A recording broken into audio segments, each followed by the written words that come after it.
अध्यक्ष महोदय, मैं मंत्री महोदय को बतलाना चाहता हूं कि कुछ वर्ष पूर्व इस विभाग में अपर्याप्त कर्मचारी थे। इस दृष्टि से इस विभाग में हिंदी के काम में कोई प्रगति नहीं हुई। अध्यक्ष महोदय, आपके लोकसभा सचिवालय में हिंदी के काम में काफ़ी प्रगति हुई है। इस समय लोकसभा की कार्यवाही दोनों भाषाओं में चल रही है, लेकिन अगर इस काम में हमारा सूचना मंत्रालय अपनी भाषा नीति के कारण पिछड़ा रहा तो यह बड़े दुख की बात होगी। खाद्य तथा कृषि मंत्रालय की मांगों पर बोलते हुए मुझे याद आता है कि इसे जितना भी महत्व आज तक दिया गया है और जितना महत्व आज दिया जा रहा है वह बहुत कम है।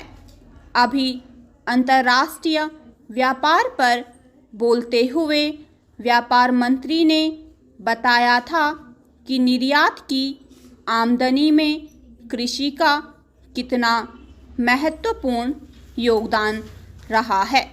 उन्होंने बताया था कि 70% निर्यात कृषि की वस्तुओं का हो रहा है और उसी के द्वारा हमें इतनी आमदनी हो रही है। इस दृष्टि से कृषि का महत्व और भी ज़्यादा बढ़ जाता है।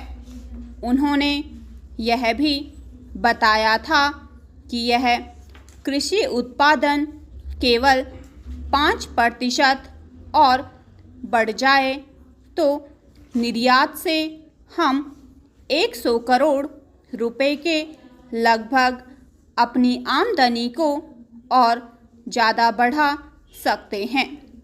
इतना महत्व इसका होने के बावजूद भी मुझे बड़ा खेद है और सचमुच यह बड़े दुख की बात है कि आप कृषि के ऊपर जिसमें 100 करोड़ रुपए कमाने की क्षमता है, 1 करोड़ रुपए भी खर्च करने के लिए तैयार नहीं हैं। मैं तो यहाँ तक कहूँगा कि जिसे हम औद्योगिक उत्पादन मानते हैं उस प्रकार का उत्पादन आज भी हमारे देश में नहीं हो रहा है।